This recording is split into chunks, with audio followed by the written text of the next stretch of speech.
There are nights when the thing you are afraid of feels very close, not a distant worry, something immediate, something that has made its way into the room with you, that is present in the quiet, the way a sound is present, not loud, but there. You know what I mean. Maybe it is a situation you can't control, an uncertain relationship, a decision that is waiting for you on the other side of sleep, a fear that doesn't have a clean name, but sits in the chest regardless. On nights like that, rest doesn't come easily, and on nights like that, this story is for you. It is the story of a man who spent a night in an actual den with actual lions in real darkness, with real danger, and a stone sealed over the entrance, so there was no way out. And who was, somehow, at peace. His name was Daniel, and what he carried into the den that night was not certainty that everything would be fine. He didn't know that. He couldn't have known that. What he carried was something built over decades, from thousands of ordinary days, from a habit so consistent it had become simply who he was. He opened his windows and he prayed 3 times a day, every day, even after a law was signed that made it illegal. Especially then. Tonight, I want to take you inside that story, not to rush past the darkness toward the miracle, but to live in it slowly enough that something of what Daniel had in the den finds its way to you. So settle in. Let the room be quiet. Let your breath find its own pace. And listen.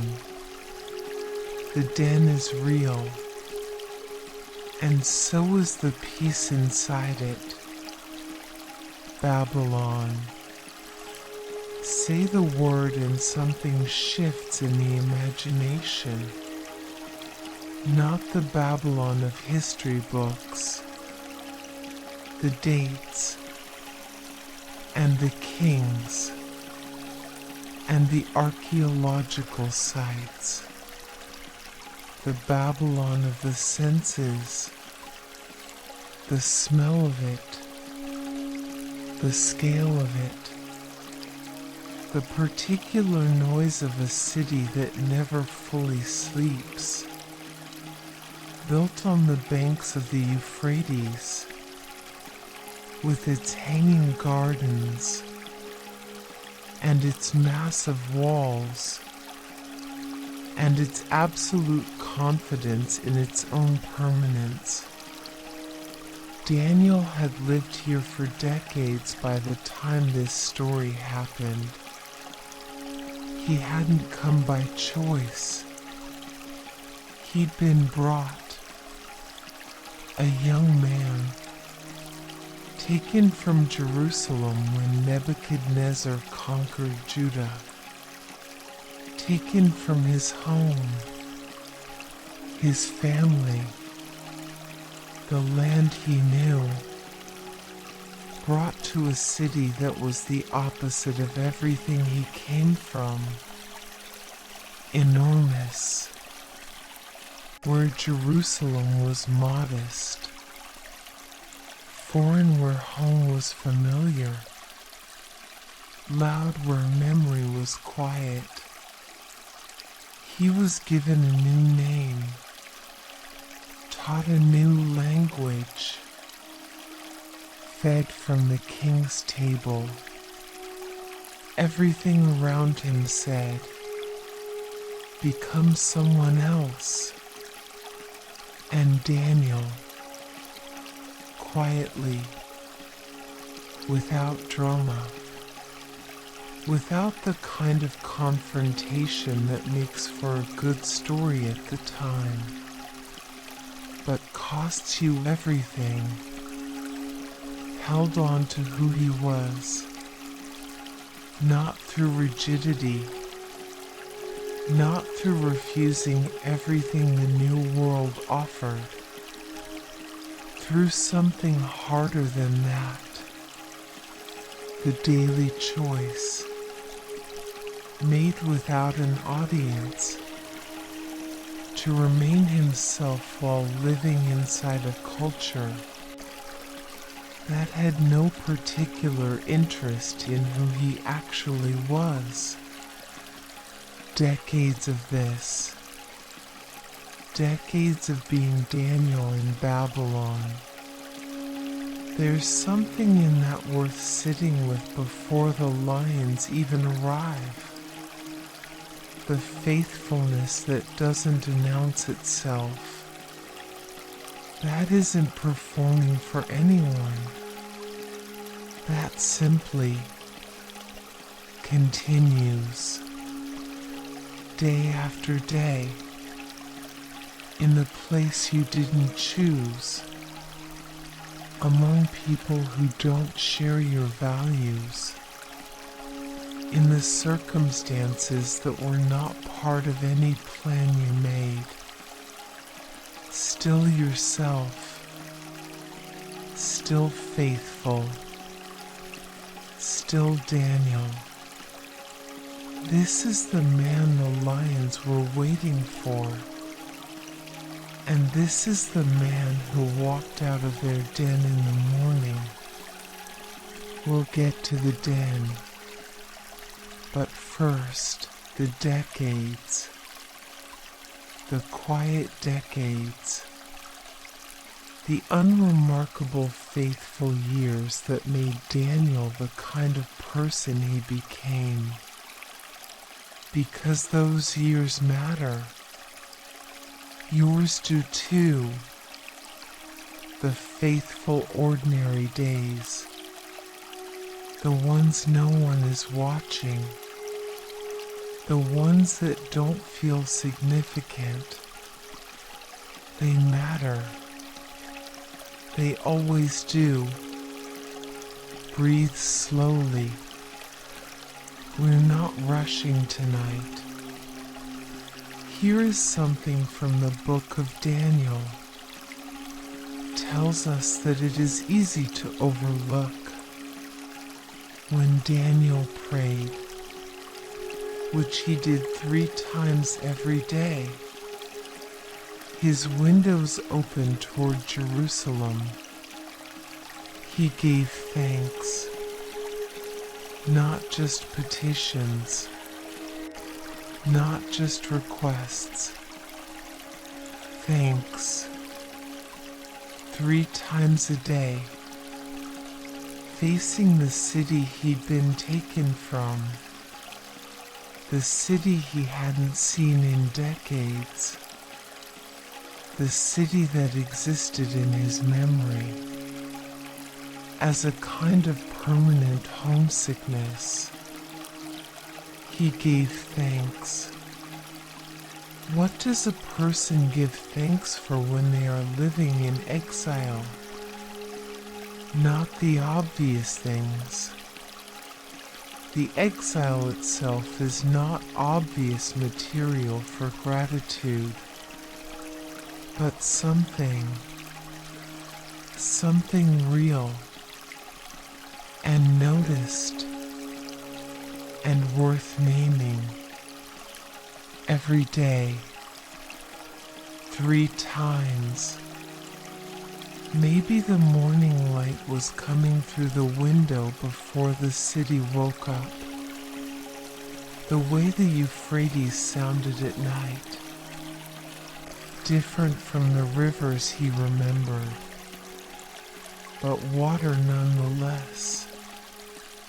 And water has always been a kind of prayer in itself.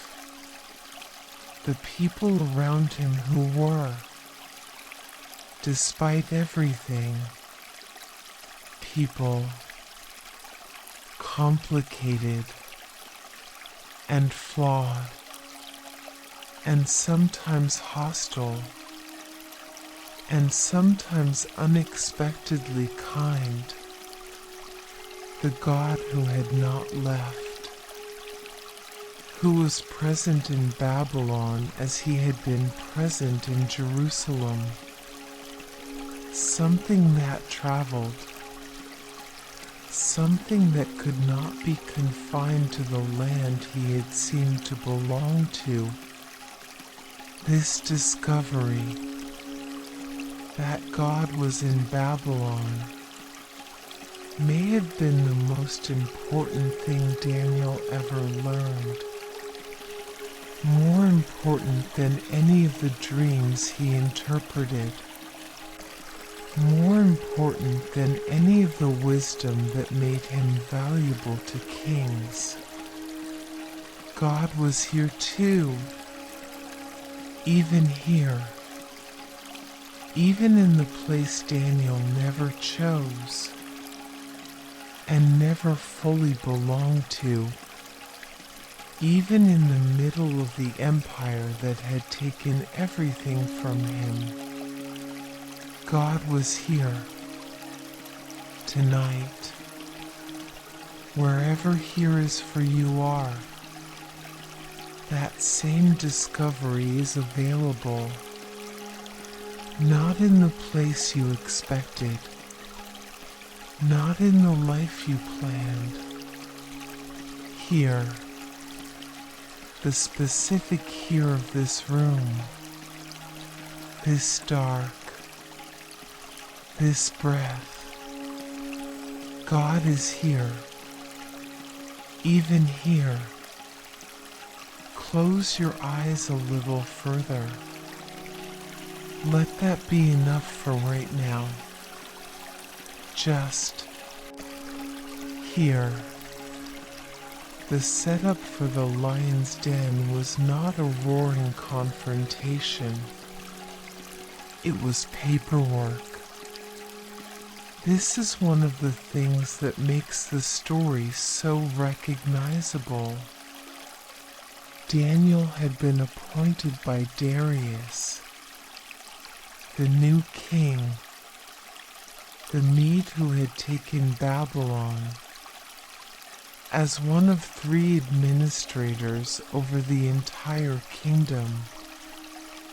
And he was so good at it, so obviously capable and trustworthy that Darius was planning to set him over the whole kingdom, which made the other administrators and the satraps, the officials, very uncomfortable. So they looked for grounds to find fault with Daniel. They investigated his official conduct, looked for corruption, for negligence, for the small compromises that most people in positions of power eventually make. The places where self-interest had quietly overridden duty. They found nothing. No error. No fault. No corruption. because Daniel was Daniel. And if you can't find something, you invent a context in which the person's own faithfulness becomes the crime. They went to Darius with a proposal. O King Darius, live forever. All the administrators of the kingdom, the prefects and the satraps, the counselors and the governors agree that the king should establish an ordinance. Whoever makes a petition to any god or man for 30 days, except to you, O king, shall be cast into the den of lions. A 30-day law. No prayers to anyone but the king. Darius signed it. And Daniel, when he knew that the document had been signed, he went home, opened his windows, got on his knees, prayed, gave thanks, as he had done before, 3 times that day. Every day. He didn't hide it. He didn't close the windows. He didn't find a theological workaround that would have allowed him to technically comply while still being who he was. He simply kept doing what he had always done. Because integrity, when it's real, it doesn't negotiate with itself about what it can get away with. It simply continues. The men who had arranged the trap watched through the window, and they had what they came for. Feel the irony of this for a moment. They couldn't find fault with him, so they made his faithfulness the fault.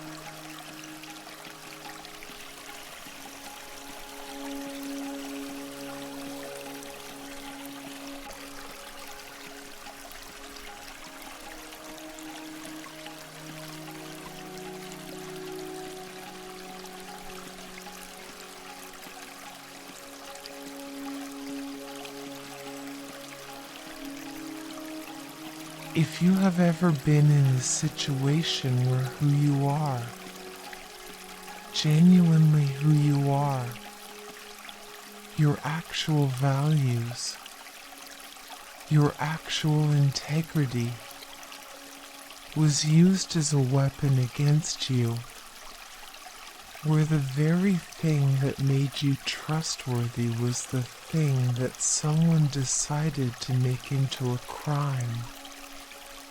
You know something of Daniel in this moment, and you know how it feels to be standing at the open window anyway. Keep praying. Keep the window open. Tonight, whatever the den that has been arranged for you, keep the window open. The king was distressed. This detail matters. Darius didn't want this. The text says, he was deeply troubled. When he understood what the accusation meant, that Daniel, his most trusted administrator, his planned second in command, would have to be thrown to the lions. He labored till the sun went down to rescue him. He tried. He looked for a legal way out of what he had signed into law. There wasn't one. And so, with his own hands, or at his command, Daniel was brought to the den, and the king said to Daniel, "May your God, whom you serve continually, deliver you. May your God deliver you." A pagan king who had just been manipulated into signing the death warrant of his best administrator, standing at the edge of a lion's den, saying a prayer, not his own prayer. He didn't pray to his own gods. He prayed to Daniel's God, as if somewhere in the years of watching Daniel, the decades of faithfulness, the consistency, the trustworthiness that no investigation could find fault with, Darius had come to believe that if any god could be counted on to show up, it was this one. May your God deliver you. A stone was brought and lay on the mouth of the den, sealed with the king's signet ring, with the rings of his lords. And Daniel was alone in the dark, with the lions. Imagine it. Not the dramatic Hollywood version, the instant deliverance. The lions immediately made gentle. The actual moment. The seal closing off the light. The darkness of the den. The smell of it. Earth and stone and something older. The smell of large animals in an enclosed space. The particular animal warmth of lions in the dark. And Daniel, knowing what was in the den with him and what it was capable of and what the morning might bring. This is the moment I want to stay with, not the miracle. The moment before the miracle, the dark, the lions, the sealed den, and a man at peace. We know he was at peace because of what comes after, and because of who he had been in the decades before. The man who opened his windows anyway, who gave thanks 3 times a day in exile, who did his work with integrity, when integrity cost him everything. The peace in the den was not produced by the den. It was brought to the den from years of daily practice, from the daily opening of windows, from the daily giving of thanks, from the daily choosing to remain himself, when the world offered him every incentive to become someone else. The peace was already in Daniel. The den only revealed it. What is already in you tonight? Not what you wish were there. Not what you're trying to manufacture. What is actually there? Built by the daily small choices, the daily faithfulness, the daily showing up. Whatever it is, even if it feels smaller than you'd like, it is real.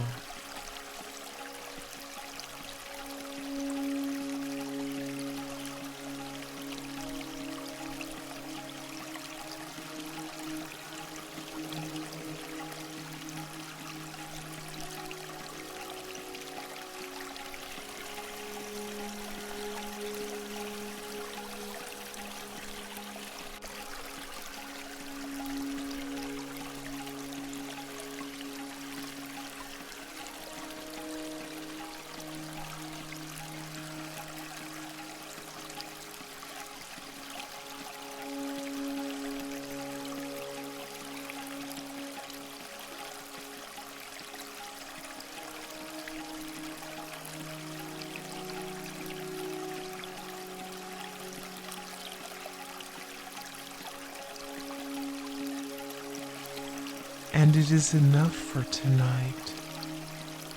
Sleep on that. Let it be enough. The den doesn't get to define what is inside you. That was built somewhere else, long before tonight. Rest now. The king went to his palace, and he spent the night fasting. No diversions were brought to him. No food. No entertainment. The text describes him as spending the night in something like grief. A man who had been outmaneuvered, who had signed something he didn't want to sign, who had sent a man he valued and respected into the mouth of something he couldn't control. He couldn't sleep, and Daniel was in the den. Two people, the most powerful man in the kingdom and the man in the den, spending the same night in completely different ways. Darius, awake, fasting, unable to sleep, distressed, doing all the things that human distress produces, the restlessness, the inability to eat, the night that won't end. Daniel, we don't know for certain, but the text implies peace, because the man who comes out of the den in the morning, unharmed, speaking calmly to the king, with no apparent devastation in his voice, is not a man who spent the night in terror. He is a man who spent the night with God, in the den, in the dark, with the lions, at peace. This is not a peace that made sense given the circumstances. This is the peace that Paul would later describe as passing understanding. The circumstances were okay. They were not okay. There was no danger. There was real danger. Daniel knew everything would work out. He didn't know that. But God was in the den, and the presence of God in the den changed what the den was. Not comfortable, not safe in the ordinary sense, but accompanied. And accompaniment is the most important thing, not the resolution of the danger, the presence in it.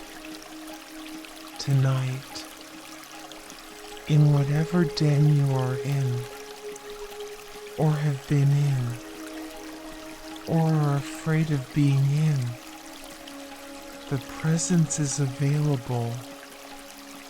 Not a presence that removes the lions, a presence that is in the den with you. That changes what the den means.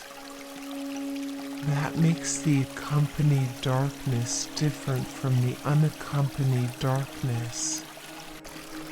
You are not alone in this room.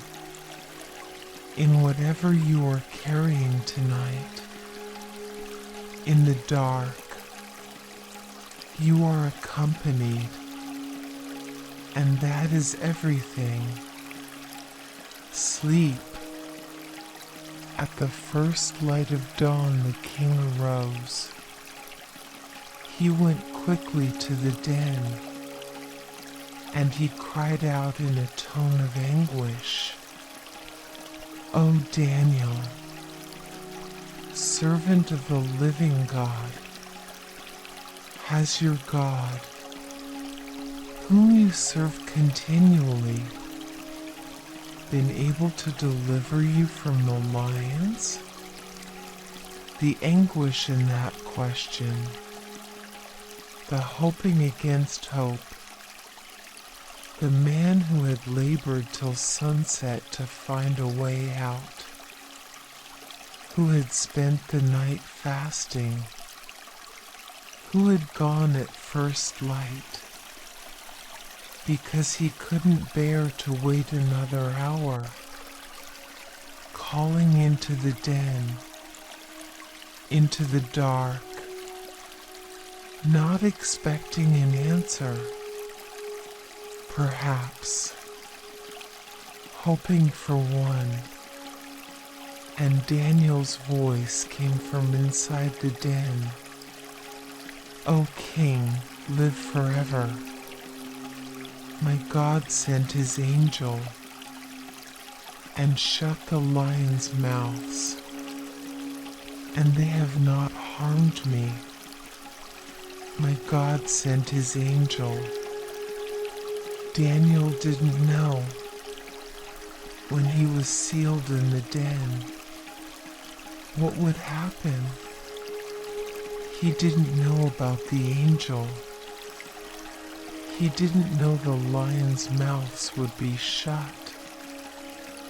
He went into the den not knowing, and the angel was already there, already sent, before Daniel knew to look for it. This is the shape of protection in the Bible. It arrives before you're aware of it. It is present in the situation before the situation resolves. The angel was in the den when Daniel arrived, not after he cried out, not after he proved sufficient faith. Already there, already sent, the protection that precedes the awareness of it, the provision that is present before you know you need it, already there.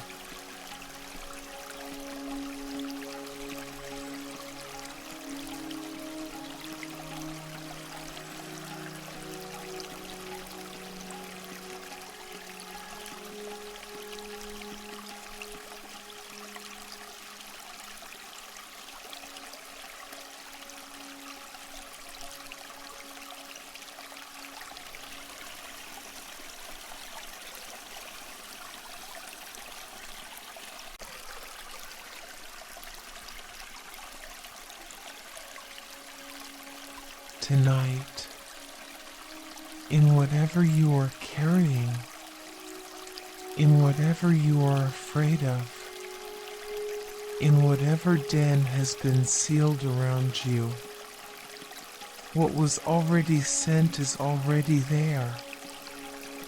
You may not see it yet. Daniel didn't see it immediately either. It was there.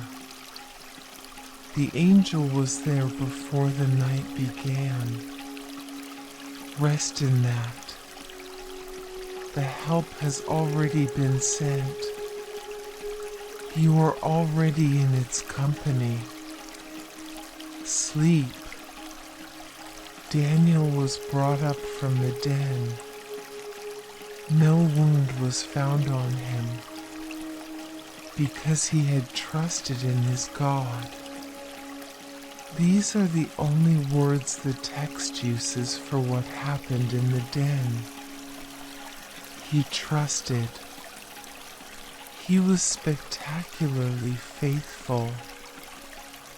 He prayed with perfect technique. He had no fear. He trusted the simplest thing and the hardest. Trust is not the absence of fear.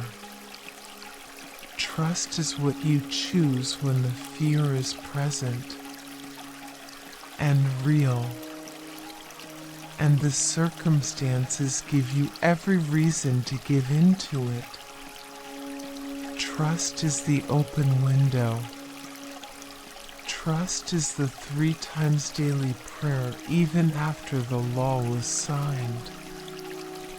Trust is lying down in the den and letting the night be what it is, and finding in the morning that the lions were always under a different authority than you thought, that their mouths could be shut, that the night was not as long as it felt, that the dawn comes. It always comes. The dawn comes. And Daniel walked out of the den, unharmed, trusting in his God.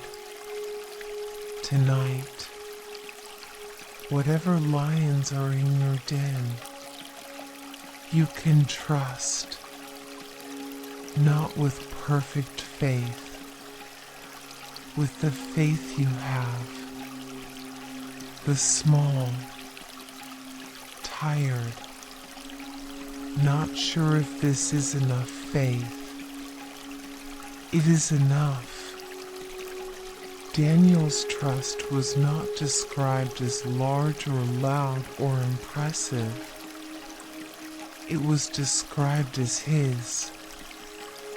Your trust, whatever size it is tonight, is yours, and it is enough for this den, for this night, for the dawn that is coming. It is enough. Sleep. Let me tell you what happened to the men who arranged the trap. After Daniel was brought out of the den, the king commanded that those men who had maliciously accused Daniel be brought and cast into the den of lions, the very den, the same lions. And the text says something stark and almost jarring in its directness. Before they reached the bottom of the den, the lions overpowered them. The same lions that hadn't touched Daniel. This tells you something. It wasn't that the lions were gentle that night, or old, or not hungry. The lions were lions. Their mouths had been shut by something, by the angel that was sent, by the God who was in the den. The same circumstance, different outcome, depending entirely on whether the presence of God was in the den with you. With Daniel, the presence was there, and the lions' mouths were shut, not because Daniel was more deserving, not because Daniel was more righteous in some absolute sense, because Daniel had spent decades building a relationship with a God who was present with him, who traveled with him from Jerusalem to Babylon, who was in the exile and in the palace and in the den, who was, as Darius would later write in a decree to all the kingdom, the living God, enduring forever. His kingdom shall never be destroyed. He delivers and rescues. He works signs and wonders in heaven and on earth. He who saved Daniel from the power of the lions, that God, tonight, in this room, in this breath, that God, sleep in the company of that God. The lions' mouths are shut, not because the lions aren't real, because the God in the den is realer. Good night.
the body settling. Notice the weight of yourself right now, not as a thing to fix or adjust. Just notice it. The specific heaviness of your limbs after a day of carrying them through the world. The warmth that has built up under the blanket. The particular warmth that belongs only to the space a body has occupied long enough. This warmth is yours. This weight is yours. And tonight, for a few hours, neither of them has to go anywhere. Let the head be heavy. Let the jaw soften.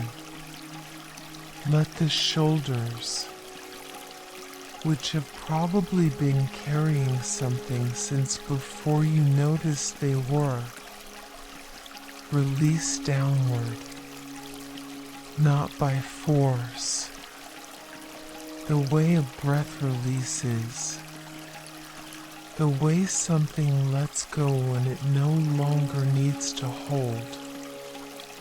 Your hands, open them if they've been closed. Not the deliberate openness of someone making a symbolic gesture.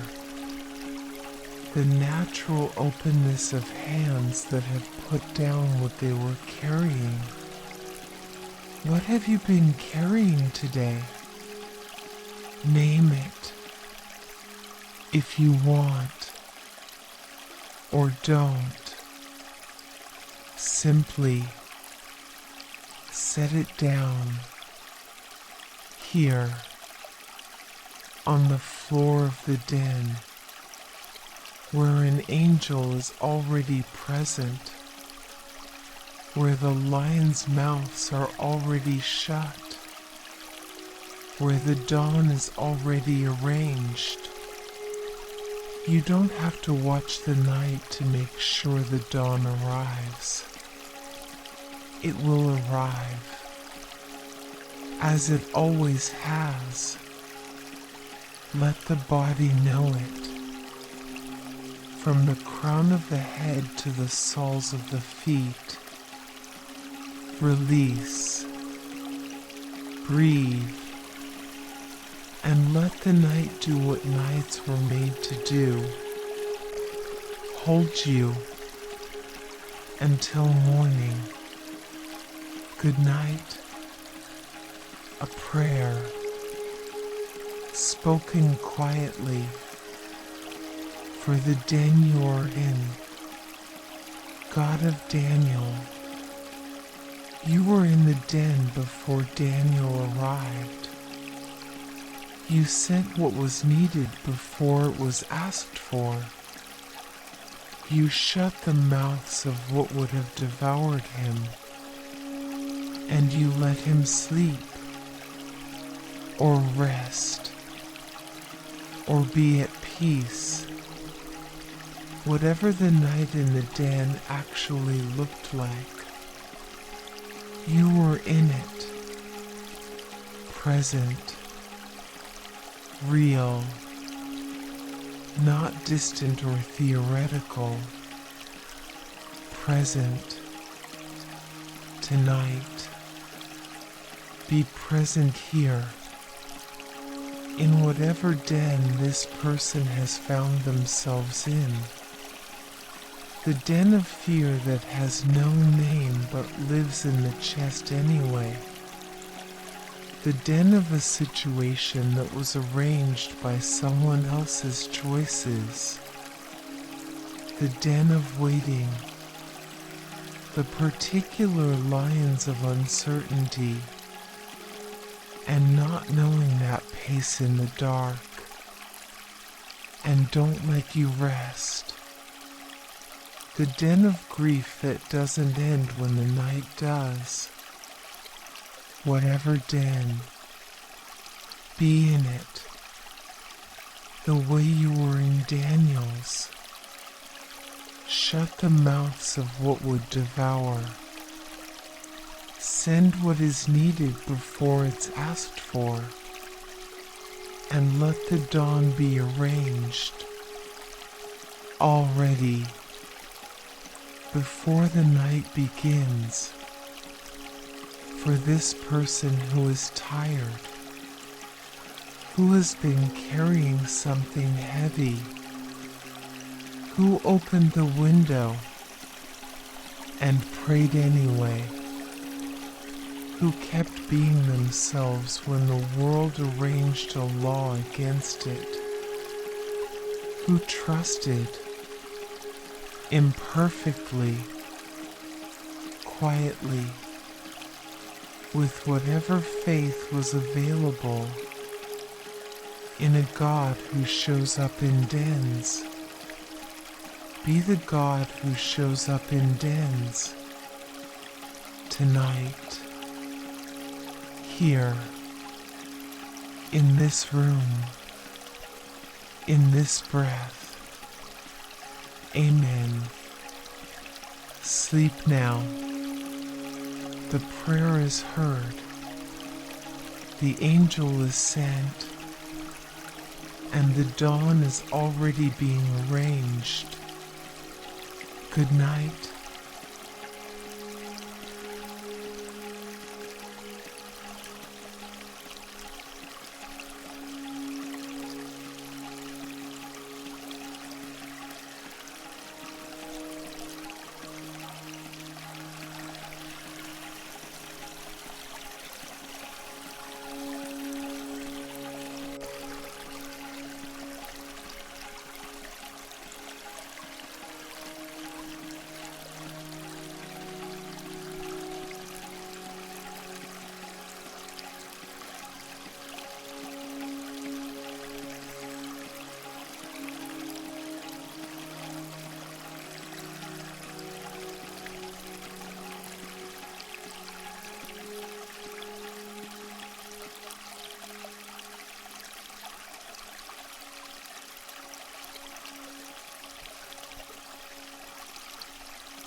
One last thing.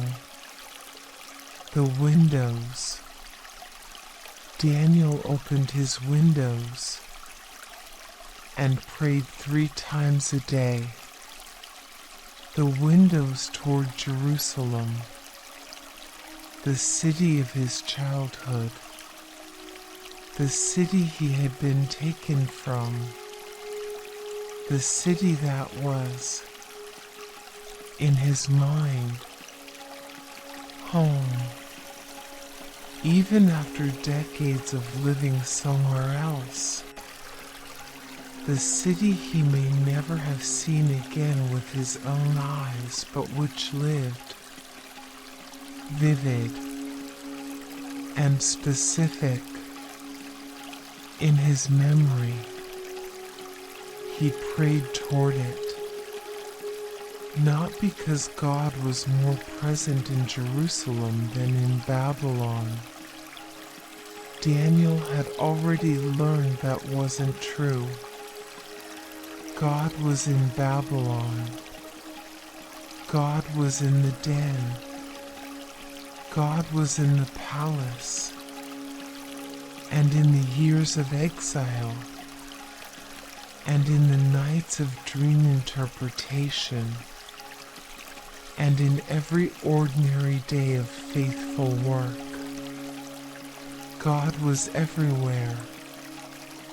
But Jerusalem was the direction of home, and praying toward home, even from inside an empire that had taken home away, was an act of insisting on something, insisting that home existed, that the origin mattered, that there was a there to pray toward even when here was all you had. I am from somewhere.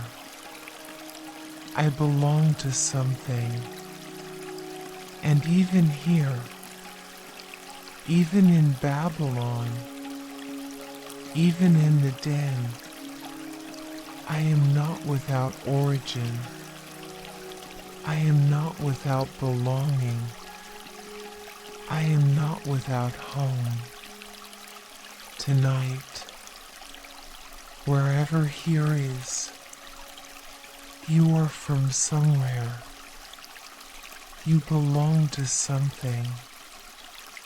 And the God who was in the den, who was in Babylon, who traveled with Daniel from Jerusalem to the most foreign place imaginable, that God is your origin, your belonging, your home. However far from home you feel tonight, the windows are open, the prayer is heard, and the God of the den is here. Sleep. Good night, dear friend. Good night.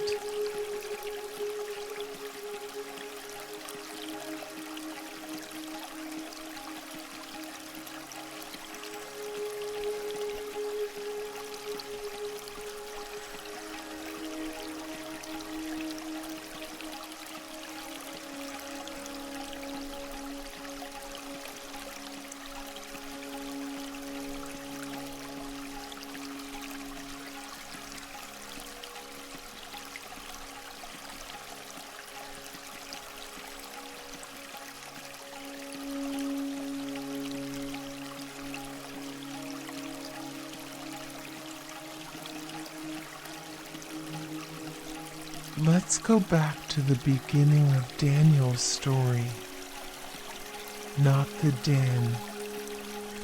Before it, the very beginning. He was a teenager when he was taken. The text describes him as one of the young men from the royal family or nobility of Judah, well-built, handsome, having ability for every kind of learning, well informed, quick to understand, the kind of young person every culture recognizes as exceptional and immediately wants to use for its own purposes. Nebuchadnezzar wanted exactly that. He wanted the best and brightest of the conquered people, brought to Babylon, trained in the language and literature of the Chaldeans, reshaped into administrators who could run the empire efficiently. It was a sophisticated strategy, not just military conquest, cultural absorption. Take the most promising people, rename them, retrain them, make them useful to you in their new form. Daniel's Hebrew name meant God is my judge. His new Babylonian name, Belteshazzar, was connected to the Babylonian god Bel. Even his name was an attempt at reshaping. And yet, something in Daniel held, not noisily, not through visible resistance at every turn. He learned the language and the literature. He engaged with the culture. He became genuinely capable within the Babylonian system. But when they tried to feed him the king's food that would have violated the dietary laws of his tradition, he asked, politely but firmly, for vegetables and water instead, a small thing, or apparently small, but it was the line where Daniel quietly said, this far and not further. Here is what I will adapt to, and here is what I will not. The integrity was in the specifics, not in refusing everything, in knowing the difference between what could be engaged with and what could not, between adaptation and dissolution. This is one of the things decades in Babylon had to teach, and Daniel learned it young. The teenager who asked for vegetables and water became the man who opened his windows after the law was signed. The same person, older, but the same. Integrity that is practiced in small things becomes the integrity that holds in large ones. The vegetable request became the open window. The open window became the peaceful night in the den. All of it connected.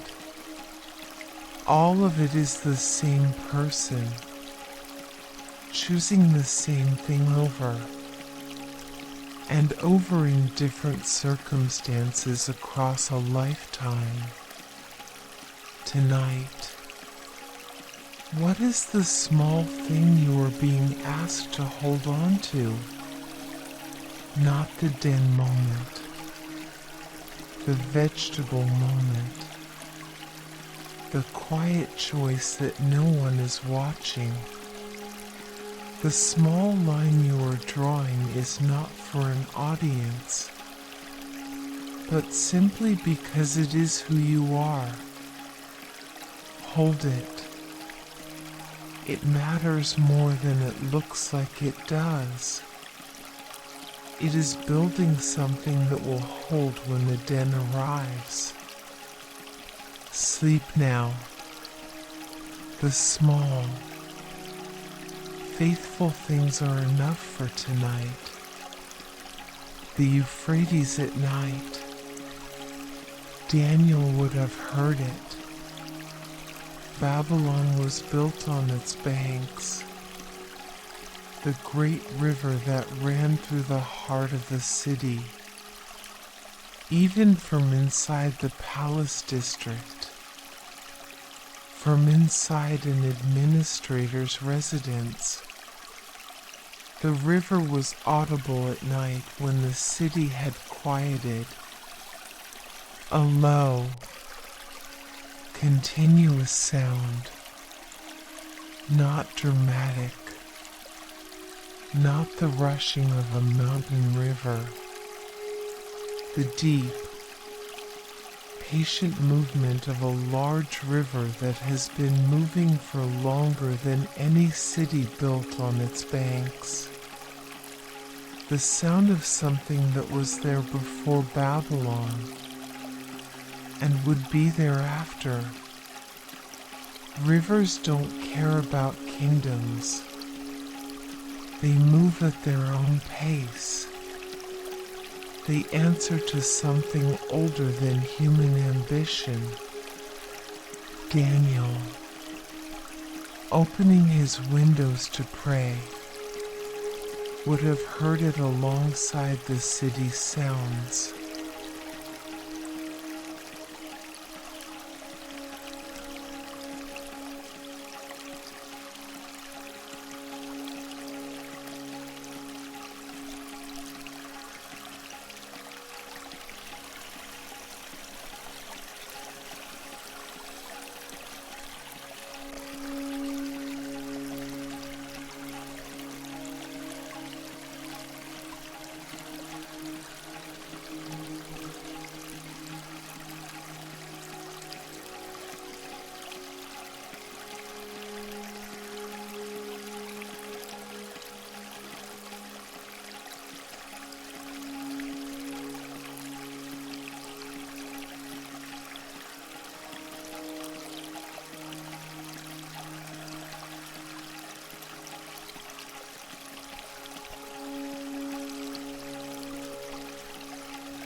the river beneath everything, patient, continuous, indifferent to the politics of who controlled the city this year. In the years when Nebuchadnezzar was king, and then Belshazzar, and then Darius the Mede, the river moved the same way through all of them. The river didn't negotiate with conquerors. There's a particular kind of comfort in things that are larger than the immediate situation.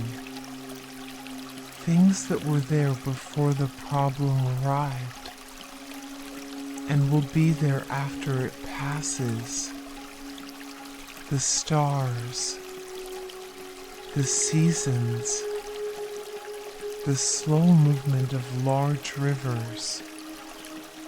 They remind you, not abstractly but in the body, in the hearing, that the current difficulty is not the whole story.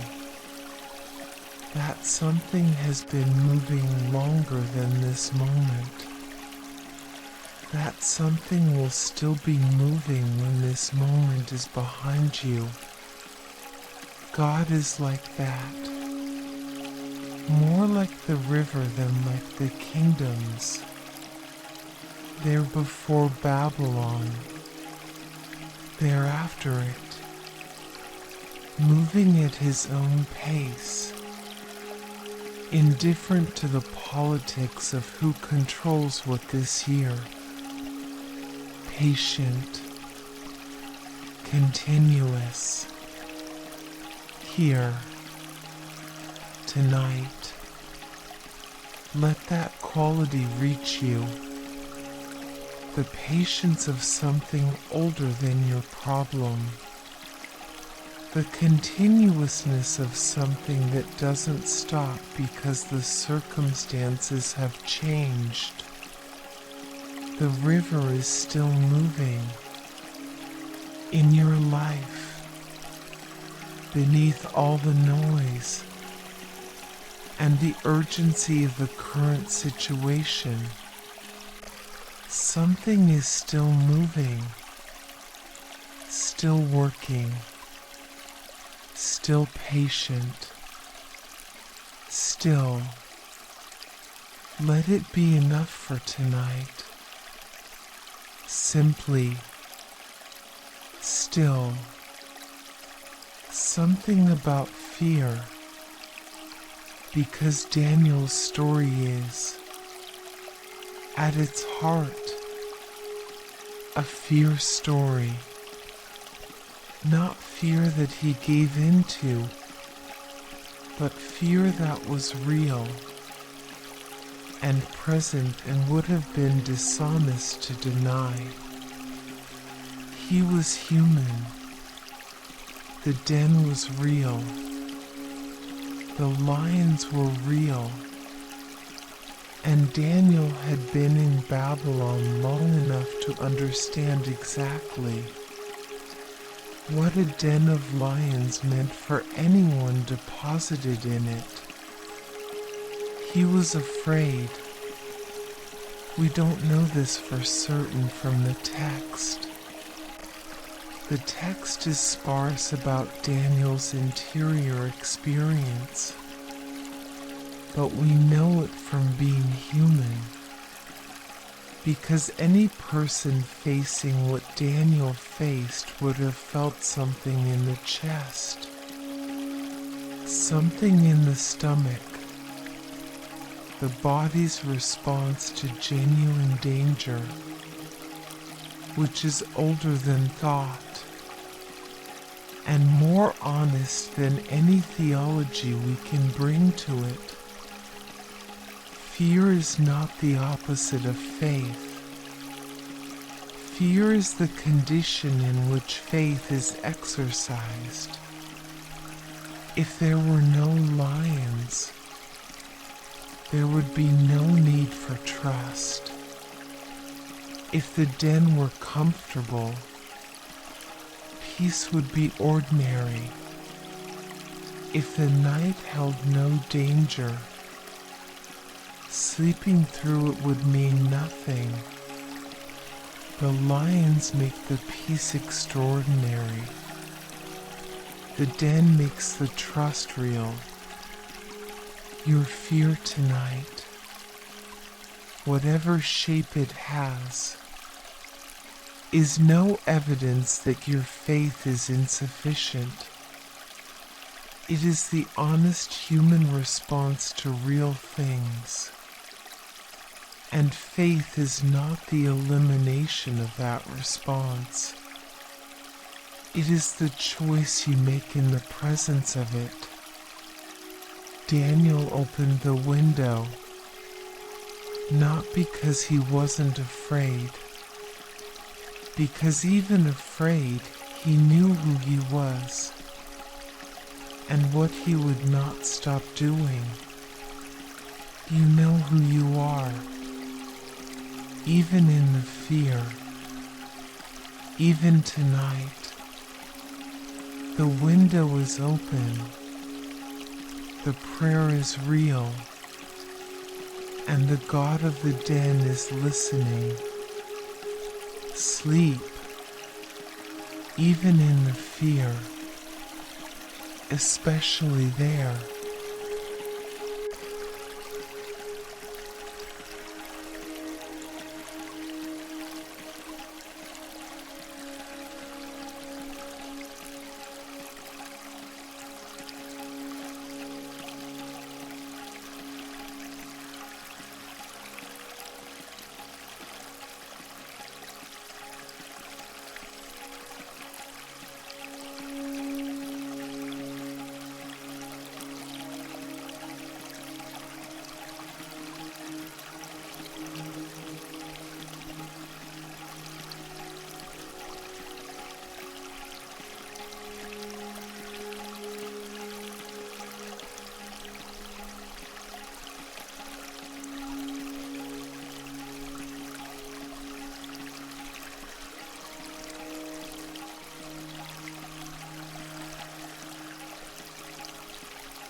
Darius, pacing his palace through the night.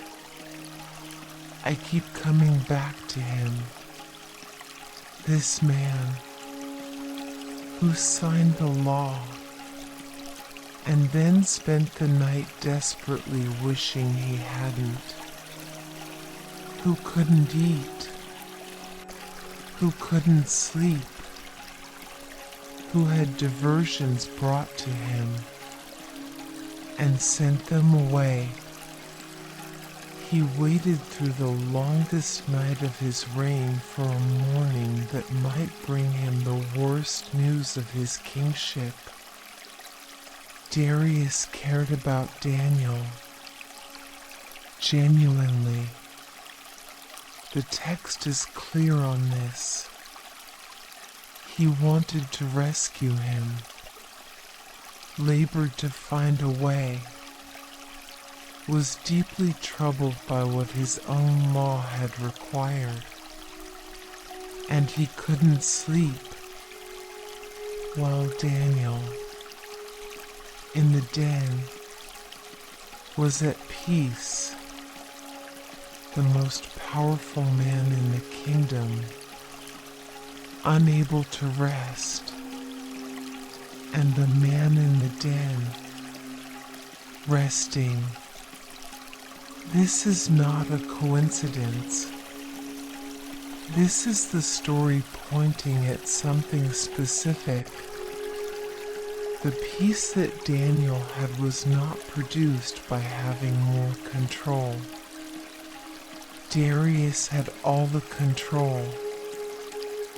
He was the king.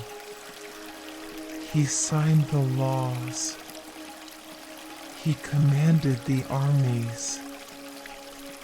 He had every external resource available to a human being at the height of ancient imperial power.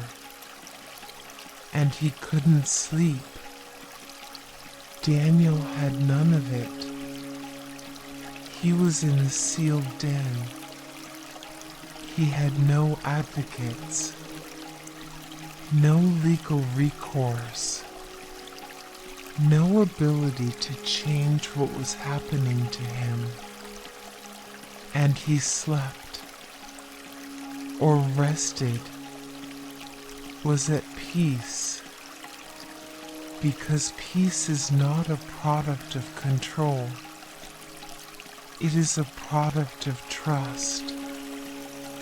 And trust, real trust, the kind that holds in the den, is built from the inside, from decades of small daily choices.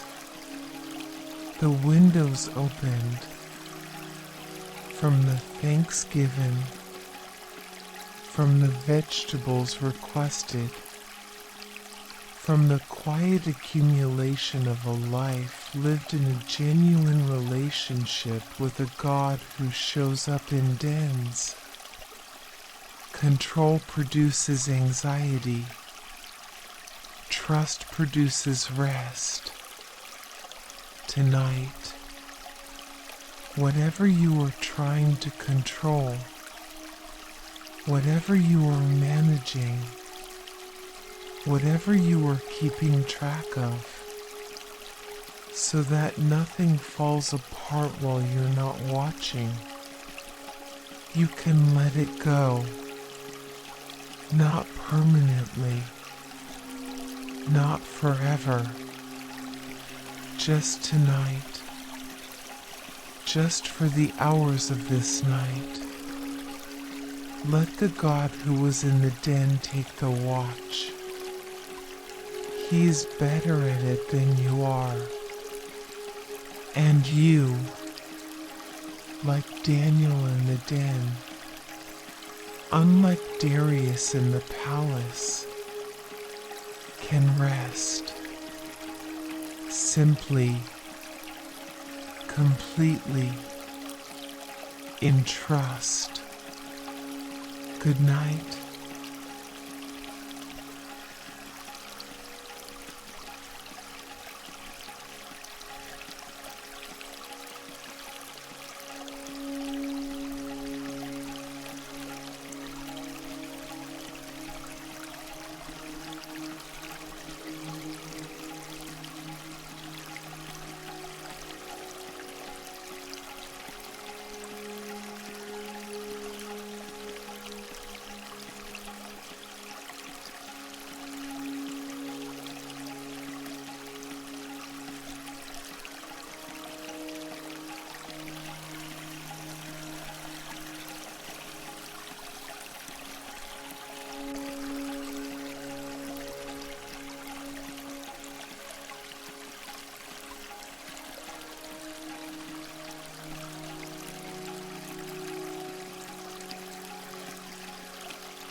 The morning is coming, not yet, but coming while you lie here. The night is doing its patient work. Hours are passing quietly without your supervision in the direction of dawn. The specific dark of midnight will give way to the specific dark of 3 o'clock, and 3 will give way to 4. And somewhere in the deep early hours, barely perceptibly, the quality of the dark will begin to change. Not light yet, but different. The way the sea changes quality before the tide turns. Before there is visible evidence of the change, something in the water knows. The morning is coming. Darius went at first light.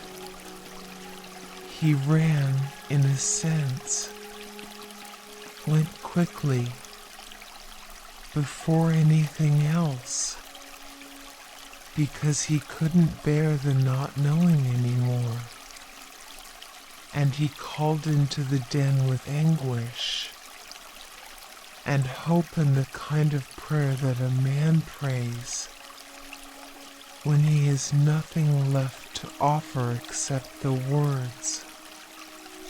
And Daniel answered from inside the den, alive. The morning answered, yours is coming too, not as a metaphor, literally. The morning after this night is coming. A few hours from now, light will begin. The room will change quality.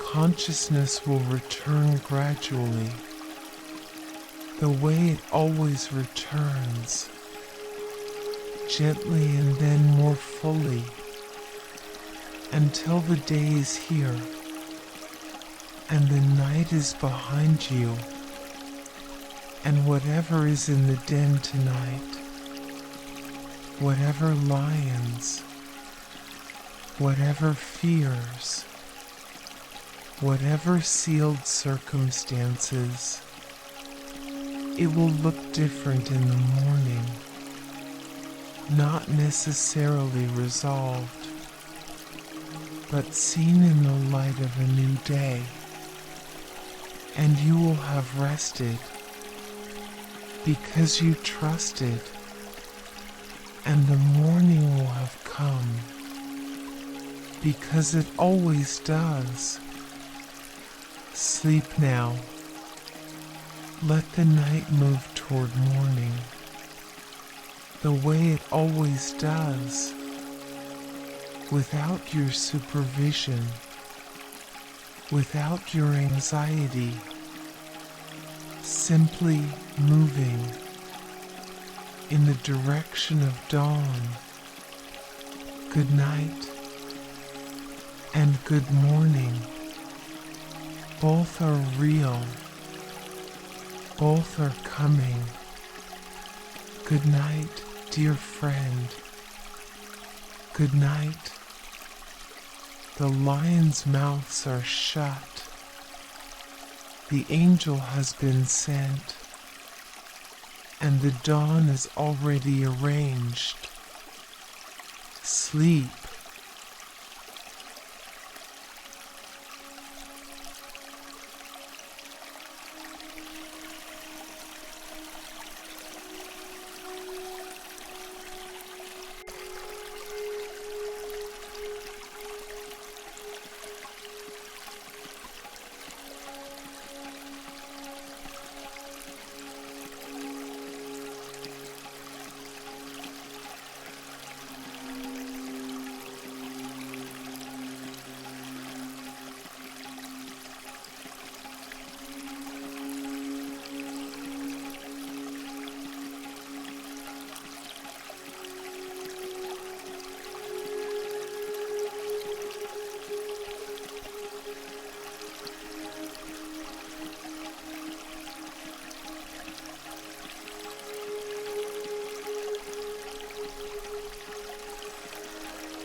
there is a particular kind of person who ends up in the lion's den, not the reckless one, not the one who invited trouble through carelessness or poor judgment, the careful one, the faithful one, the one who did their work with integrity and was noticed for it, which made them valuable to the right people and threatening to the wrong ones.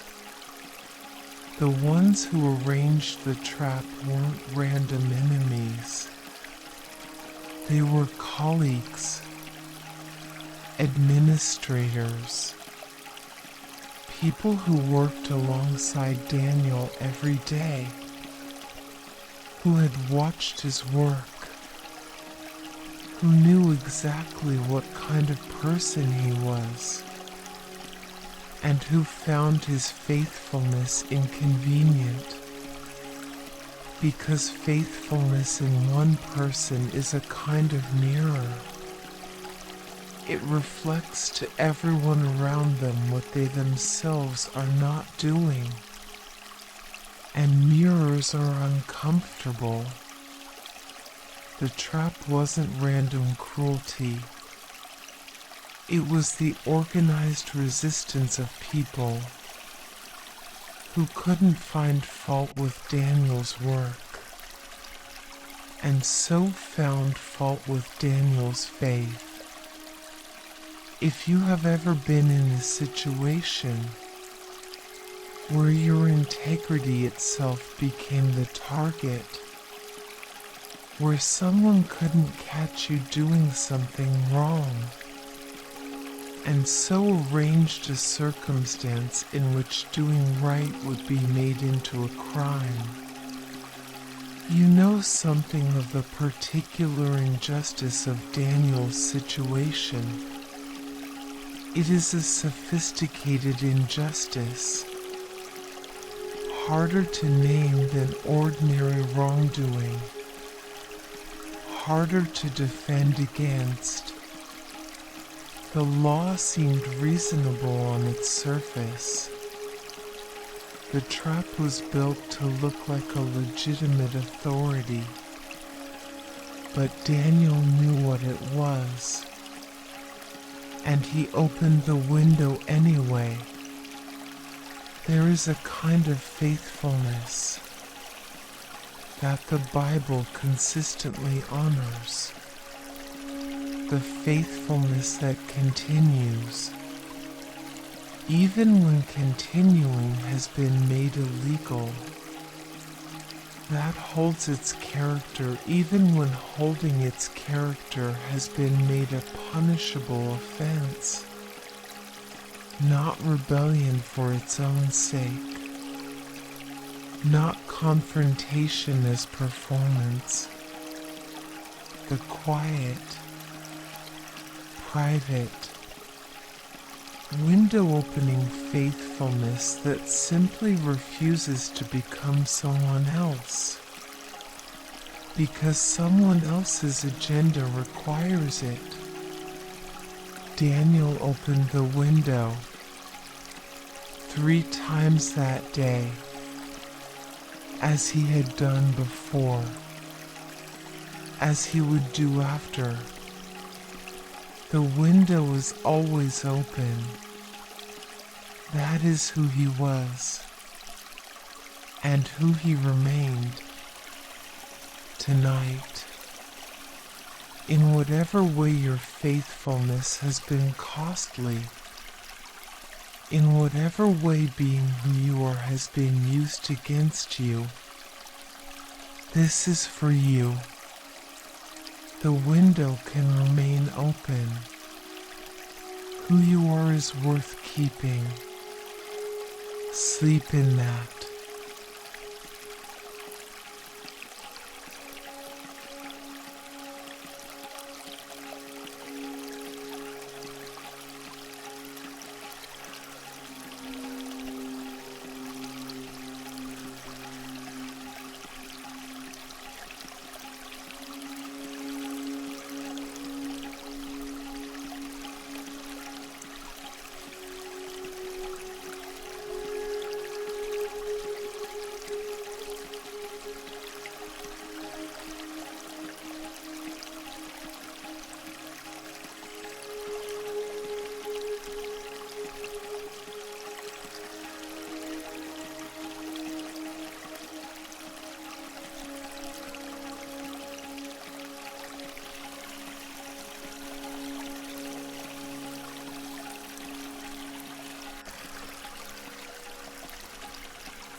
Babylon's night sky.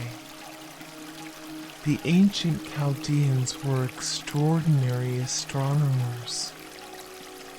They tracked the movements of stars and planets with a precision that required decades of observation, careful record keeping, the accumulated knowledge of generations of skywatchers.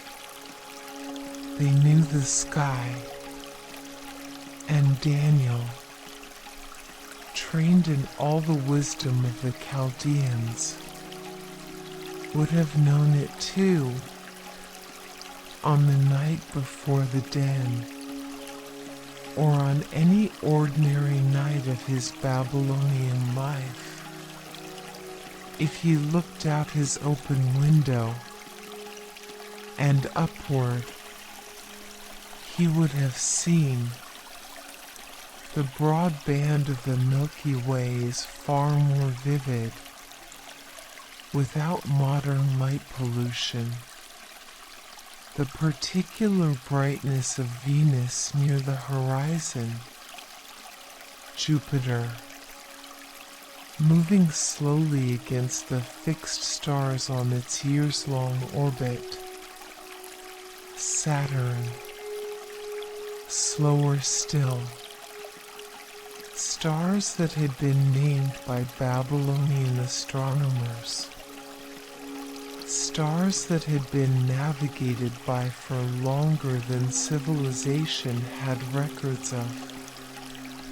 Stars that had no idea they were being watched from inside an empire that would eventually fall. Stars that did not adjust their positions based on the political situation on the ground beneath them. The stars above Daniel's open window. The same stars above your ceiling tonight. Unchanged, patient, ancient, burning with the same light they have always burned with. There is comfort in that. If you let it reach you, you are under the same sky as Daniel, separated by thousands of years and thousands of miles, and an almost incomprehensible difference in circumstance. But the same sky, the same stars, the same God who made them and knows them each by name, as Psalm 147 says, who determines the number of the stars and calls them each by name. The same God who was with Daniel is above this ceiling, above these clouds, above whatever obscures the view from here. The same, constant, ancient, and present, as he was for Daniel, as he is for you, tonight, in this room, under this same sky. Rest. The stars are still there, and so is he.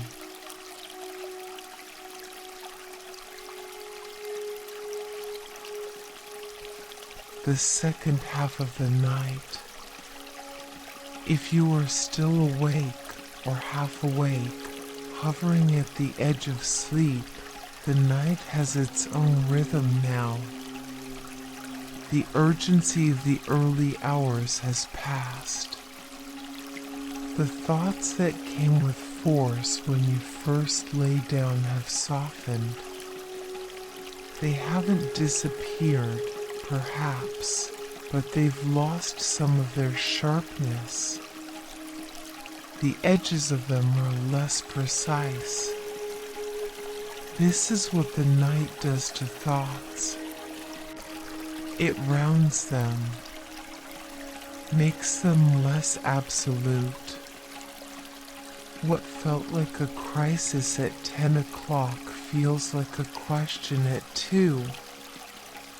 What felt like a catastrophe at bedtime feels like a concern in the deep hours.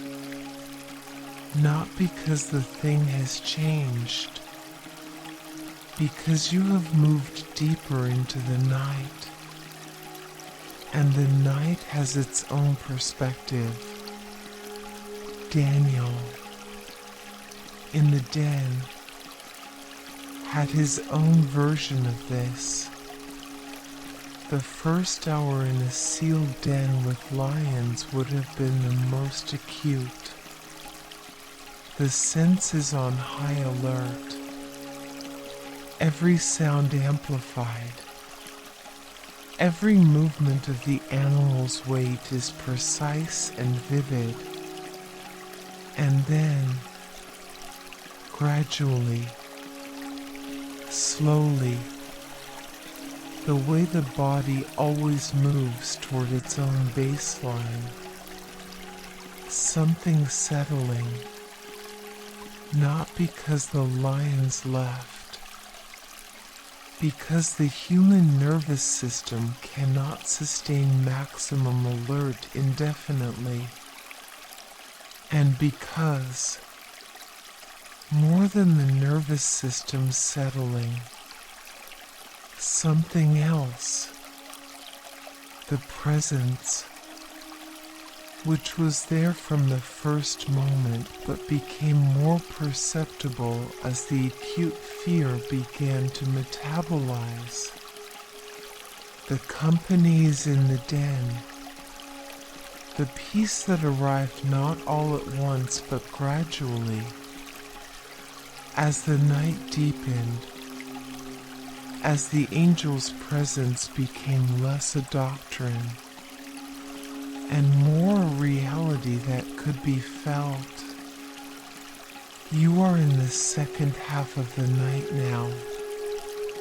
The thoughts are softer, the edges rounder, and the presence, which has been here all along, which was here before you lay down, and will be here when you wake, is perhaps more perceptible now than it was at the beginning.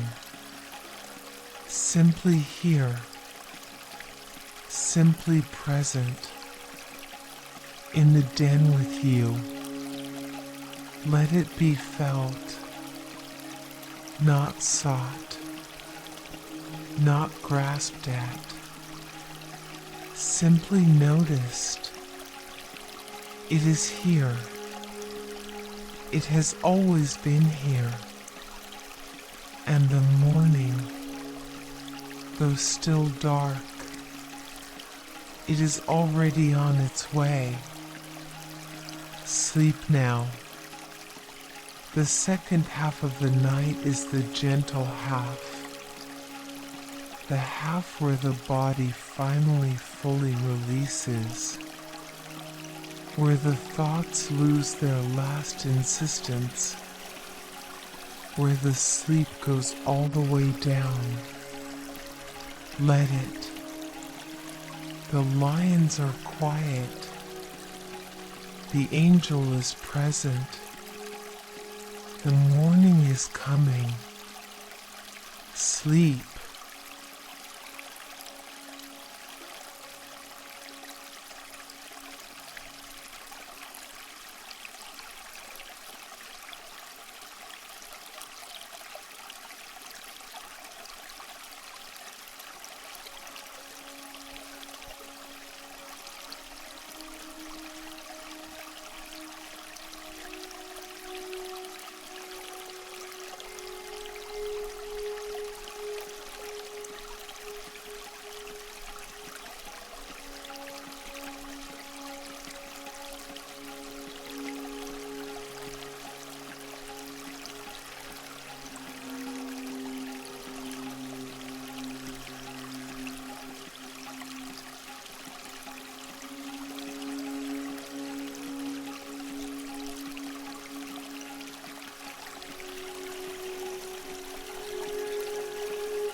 Daniel came out of the den, and no wound was found on him.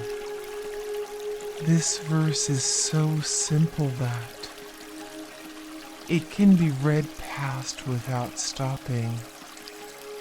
No wound, not a small wound, not wounds that healed quickly, no wound at all. He spent the night with lions and had no wound to show for it. This is not incidental. In the ancient world, bodies were read as evidence. Scars told stories.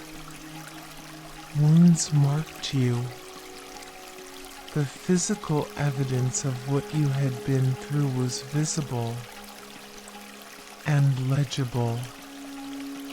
Daniel had no wound, not because the night hadn't been real. The den was real. The lions were real. The darkness was real. The uncertainty was real. But the night had left no mark on him.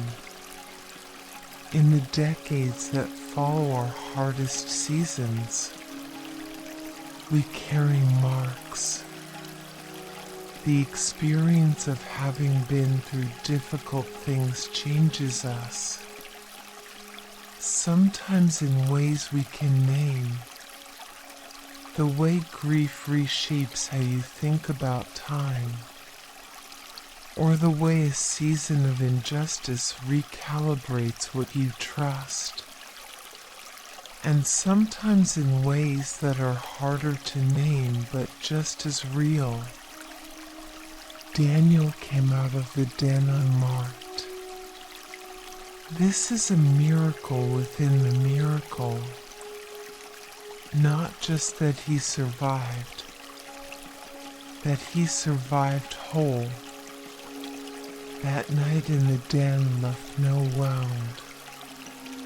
I don't think every hard season leaves us unwounded. The Bible is too honest for that kind of promise. Job came out of his suffering changed.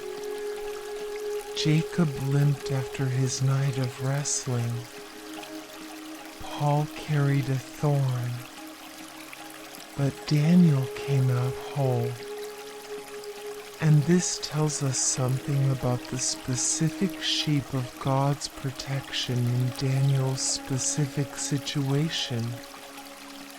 Not, He will always protect you from wounding, but there are seasons in which the thing that should have broken you didn't, where you came out whole.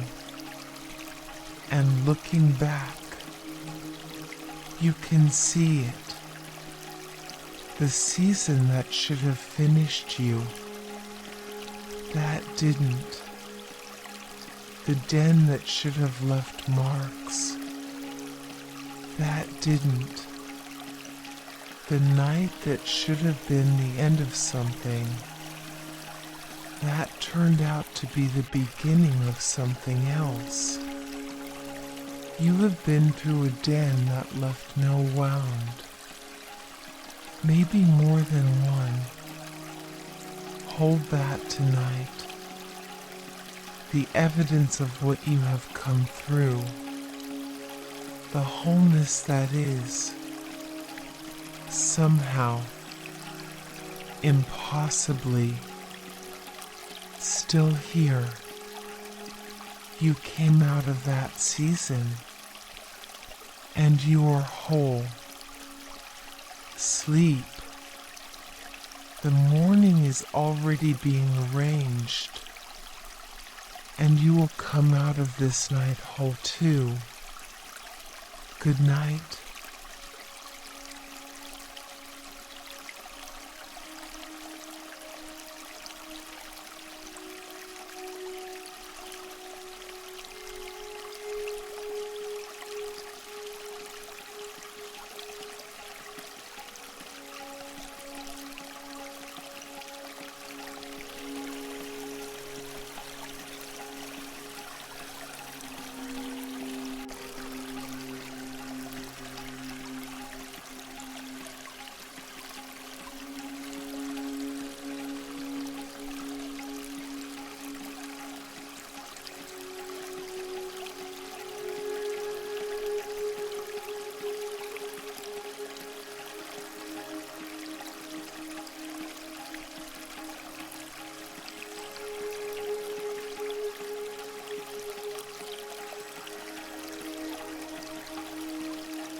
the last thing before the silence, Daniel prayed 3 times a day, morning, midday, evening, facing Jerusalem, giving thanks, making his requests known. This rhythm, the daily return to the practice, is what the whole story rests on, not the den moment alone. The thousands of ordinary prayer moments that preceded it. The morning prayers were when nothing was urgent. The midday prayers in the middle of administrative work. Stepping away from whatever was pressing. Returning to the center. The evening prayers when the day was done and the night was coming, and there was something worth naming to the God who had been present through all of it, 3 times a day, day after day, for decades. That rhythm was the preparation for the den, because who you are in the den is who you have been becoming in the ordinary days. The peace Daniel had in the den was the peace he had cultivated in the thousands of ordinary prayer moments. The trust he exercised with lions around him was the trust he had practiced with nothing urgent at stake. The den didn't create the peace. The daily practice created peace. The den only revealed it. Tonight is a moment in your own rhythm, not the den moment, an ordinary moment. A night at the end of a day, but it matters because who you are becoming in the ordinary moments is who you will be in the extraordinary ones.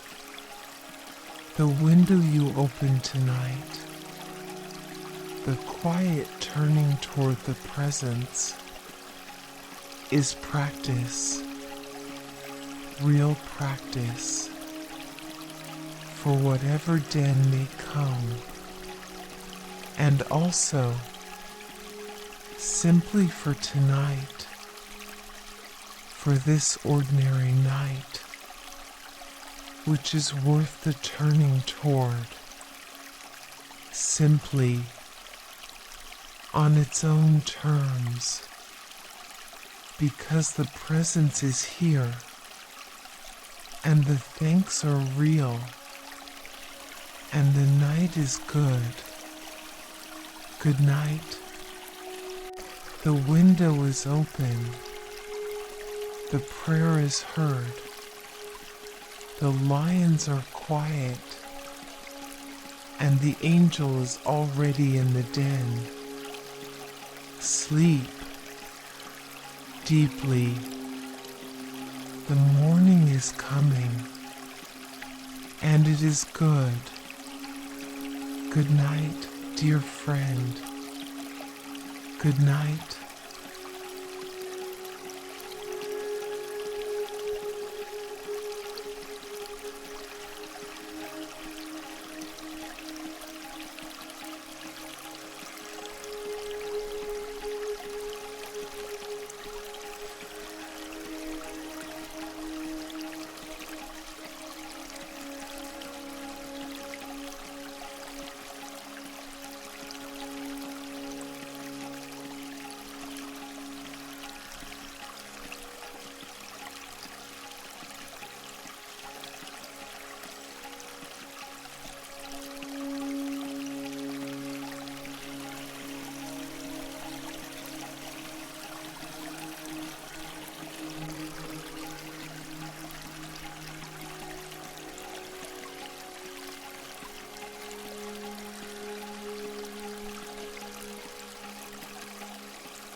something about the decree Darius wrote after Daniel came out of the den. Darius sent a letter to all the peoples, nations, and languages in his kingdom. He wrote, "Peace be multiplied to you. I make a decree that in all my royal dominion, people are to tremble and fear before the God of Daniel, for he is the living God, enduring forever. His kingdom shall never be destroyed, and his dominion shall be to the end. He delivers and rescues. He works signs and wonders in heaven and on earth. He who has saved Daniel from the power of the lions, a pagan king, writing theology because of one man's faithfulness, because of one night in a den, because of decades of open windows, and given thanks, and the kind of integrity that even a hostile investigation could not find fault with. Darius, who had never worshipped Daniel's God, who had his own gods and his own religious traditions, sat down after the morning at the den and wrote, "He is the living God." One man's faithfulness changed the way a king understood the world. This is not a trivial thing. The people who watch you, the ones who are not in the same faith tradition, who don't share your language for what you believe, who have their own frameworks and their own gods, they are watching, not in a surveilling way, in the way that human beings inevitably watch other human beings who live in proximity to them, and what they see matters. Darius watched Daniel for years, and what he saw was trustworthy, capable, incorruptible, the kind of person you want running your kingdom, a person whose God, whatever that meant, seemed to produce something real and visible and worth paying attention to, and then the den, and then the morning, and then the decree. One man, a lifetime of faithfulness, and the ripples extended further than he could have measured from inside his own story. Your faithfulness ripples too, not in ways you can track, not in ways that will be announced to you, in the invisible, ongoing way. Genuine integrity ripples through the people who watch it over time. The window you open, the thanks you give, the integrity that holds when no one is checking.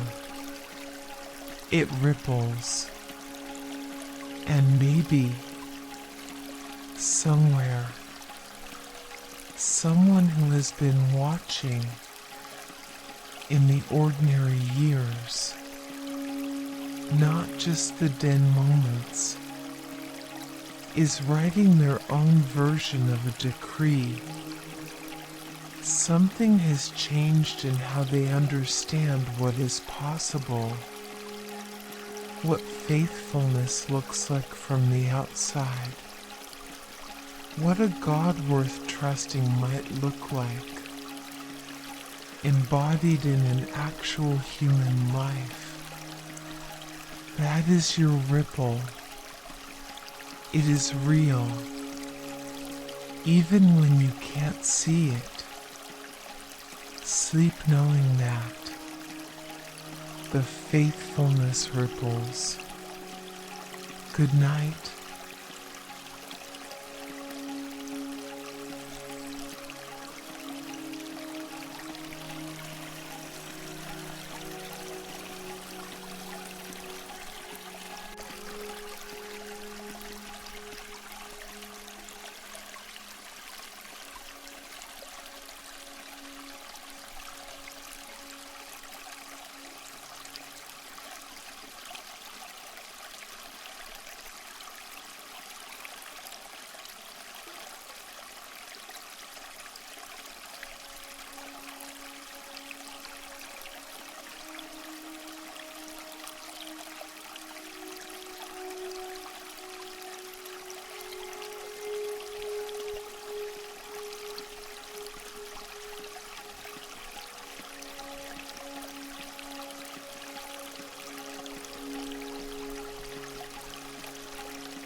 the body very heavy now. If you have been here for a while, if the story has been moving through you, and the night has deepened around you, your body knows. It knows the weight of a day that is genuinely over. It knows the difference between the alertness of earlier and the softness of now. It knows the slow, accumulated warmth of having been still for long enough. Let it lead. The body knows how to sleep. It has done it every night of your life. It doesn't need instruction or technique or the right mental state. It needs permission.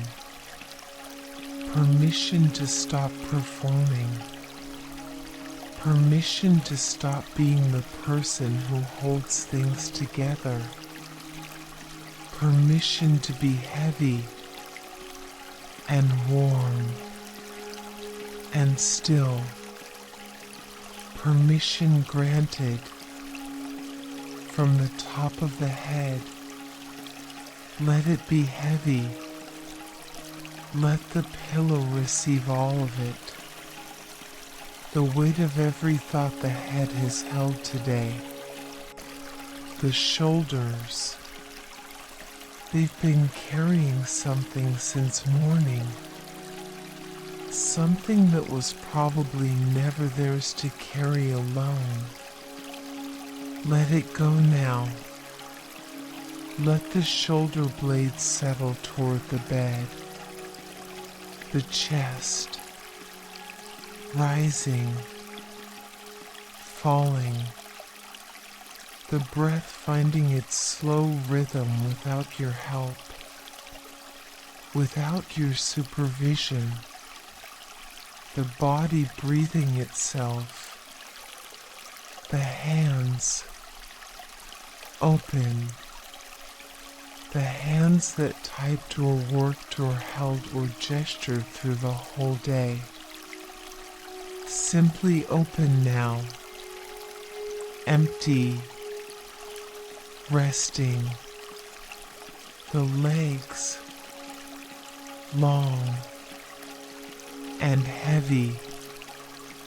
The feet that walked through the day. Done walking now. All of it. From crown to sole. Permitted to rest. You are not in a den tonight.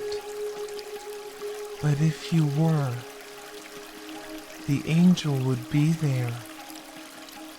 You are in a room, and the same presence is here.